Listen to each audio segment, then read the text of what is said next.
I Love a Mystery. A Carlton E. Morse audio novel featuring Jack, Doc, and Reggie, specialists in crime and adventure. Now following the northwest trail of a missing millionaire, a killer cougar, and the Phantom Castle.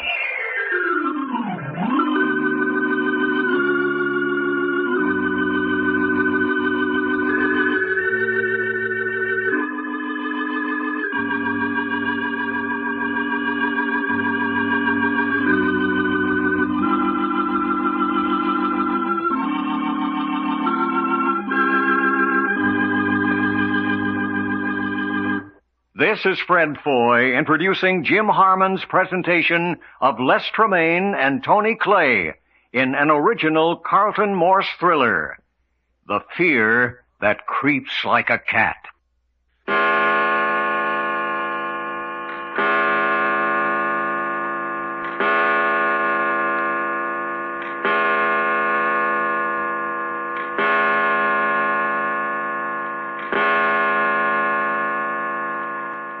6 o'clock in the morning in the great old castle on a tiny unidentified island somewhere off the west coast of Canada. In just 1 hour, Doc is supposed to participate in the scientific experiment prepared for him by Cooper and Dr. Thorne. The experiment to consist of Doc armed with a knife to battle to the death with a hungry mountain lion in the woods of the mile-square little island. The test is to measure fear in the human being and what it will do to help or hinder in an emergency.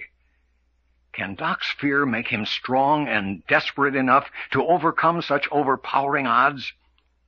Which is the strongest force in the mountain lion, hunger or fear of a human being? That's the test. But at the moment, it appears that the test may never be made. For in their prison chamber, they have knocked Cooper and the guard at the door unconscious and killed his wolf dog, Prometheus. And now they are on the point of creeping forth in an attempt to overpower the rest of Cooper's forces in the castle. Well, come on, Jack. Let's get it going. There's no use barging out there in the hall until we know our objective. Well, that's easy. Our objective is to get off this island quick. Yes, but let's know what we're doing. What we have to do to get away. Well, for one thing, there's 7 or 8 guards to be disposed of. Hey, they won't all be on the job at 6 o'clock in the morning. There'll be enough to give us trouble. Now, first, the guards. Then I think we want to capture Frankie. Who? Cooper's handyman. The fellow that's been slapping us around. But we haven't time for revenge now. But he's the one who piloted the launch in through the reef. Righto. We need him to take us safely out across the reef. Yeah, I hadn't thought of that. All right, then. That's our plan. Put the guards out of commission. Capture Frankie and make for the launch. That suits me. Let's go. Hey, wait a minute, though. What about Linda Joyce? We ain't leaving her behind. Quite. And Alexander Archer. After all, he's the reason for us being here. They go with us, naturally. You mean you was planning it that way all along? Certainly. Now then, let's go. And above everything, keep together. Yeah, come on. Got your oak club, Reggie? Rather. Well, here we go.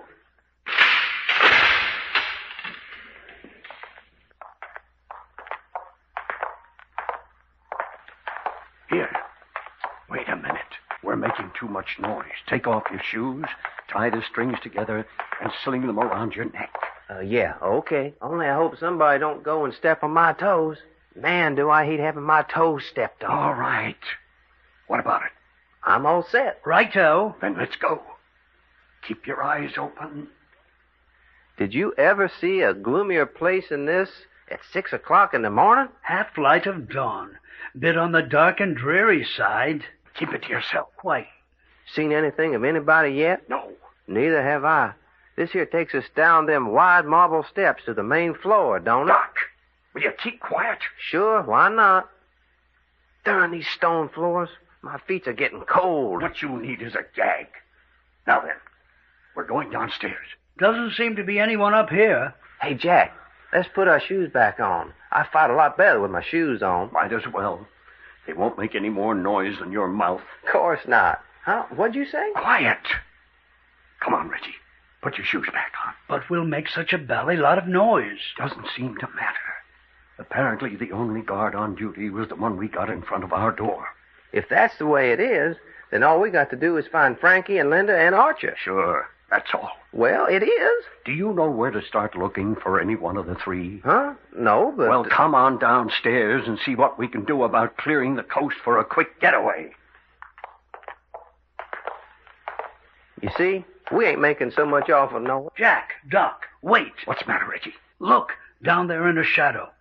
Well. Doggone. A guard sitting down there with a gun across his knee. Apparently sound asleep. Jack, how about me tiptoeing down there? Nothing of the kind, Doc. I saw him first, and if any one of us goes down after him, I go. One person would have a much better chance of getting down without waking him. Sure. How about me getting started, Jack? I'll go myself and settle the argument. Hey, no. What about it, Doc? Okay, let him go. Only smack him good, Reggie. You think I won't? He's got a lot of steps to go down. Take it easy. Righto.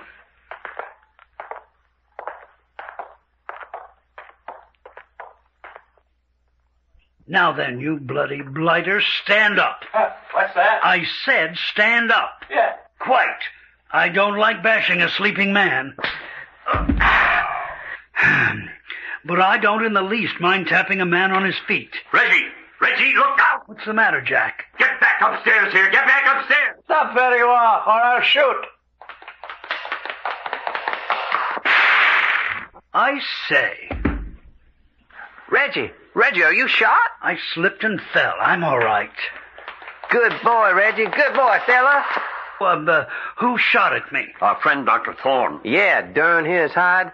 Hey, you Thorne fella, what's the idea? I say, there's dozens of them. Where did they come from? Dr. Thorne, I warn you not to come any further than the foot of those stairs.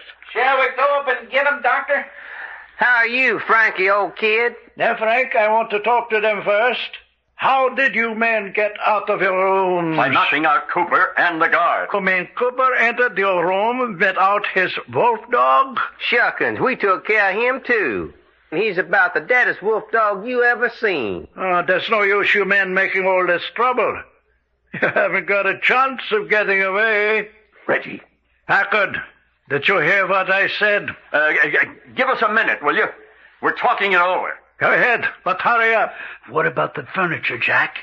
Pull it all over here by the head of the stairs. We're going to need it for ammunition if they rush us. Now you're talking, fella. Shh. Hurry. Doc and I'll stay here at the head of the stairs and keep them occupied. Righto. All right, Dr. Thorne. You're ready to surrender? Well, not until we've asked you some questions. Well, what is it? Will you make me a deal? What sort of a deal? You had every intention of using us for guinea pigs. We were to die. Now we've got Cooper in our hands. Maybe he's going to die. You men would murder Mr. Cooper? Why not? You and he were going to murder us. But we're scientists. If you kill Mr. Cooper, it's a wanton waste of life. I won't argue the fine points of morality.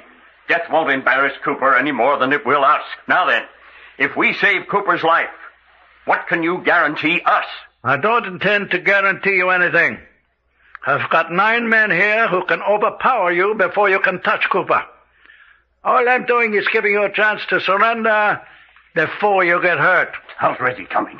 He's got chairs and tables and benches piled up and more are coming. This is your last chance.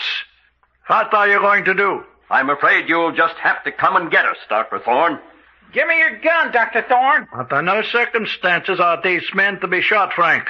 We want them alive. Yeah, so you can feed us to the mountain lions, I suppose. All right, Frank. Take your men and go get them. Yeah, okay, all right. Come on. Here they come, Reggie. Righto. Give them this Chesterfield to start with. Grab a hold, Jack. Yeah, let her go.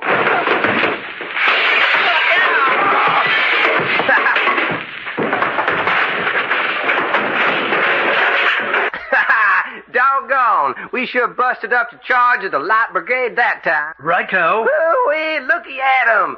3 guys ain't on their feet yet. Come on, Dr. Thorne. What's the matter with your gang? Send them up again. Frankie, go up and get those men. With them throwing furniture at us? You heard what I said. Go up and get them. If you give me that gun of yours. Absolutely not. Well, I ain't going up them stairs and have them throw furniture at me. How about the rest of you mugs? Hey, what's the matter down there? You got mutiny on the hands, Dr. Thorne? Now then, gentlemen, up with your hands. Cooper! What's all this nonsense? Dr. Thorne! Mr. Cooper, is that you? Certainly, certainly. I've got these men covered. Come up and get them. Hey, Frank, did you hear that? Go up and get them. Sure. Come on, you mugs. Hey, Jack, are we going to take this? No, get Cooper! I warn you, I'll shoot. Then go ahead and shoot. Get that man, York.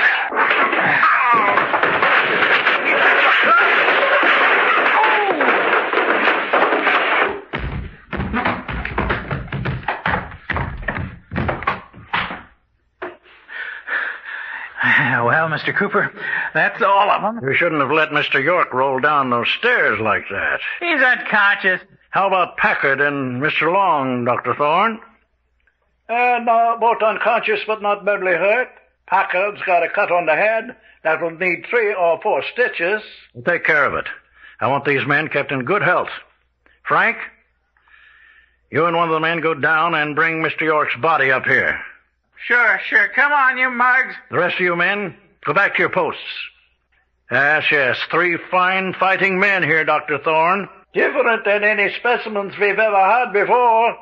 Dangerous, very dangerous. They said they knocked you unconscious. Yeah, they did. I recovered. Made the mistake of not tying me up. You certainly saved the situation. That's it. Lay him down over there. Easy with him. That's all. Sure. Come on. What did you find, Dr. Thorne? How was Mr. York? Nothing broken. Good. That's very good. That blow on the head that knocked him unconscious? No, might be a slight concussion, but I doubt it. That's a fine figure of a man, Doctor. A fine figure of a man. Youth. And courage and spirit. Yes. You know, Dr. Thorne, if we can create real fear in that magnificent body, his feats of strength would be prodigious. Prodigious. What about Doc Lorne here? He has just a half hour more until we should begin preparing him for the experiment. Yes, the experiment. Will he be fully recovered by that time? I can get him ready. He'll have his full strength and a clear mind? Positively. Good. Then I'll go along and tell Frankie to prepare Cougar. You're using the tawny lioness, aren't you? Yes, gaunt, hungry, viciously hungry.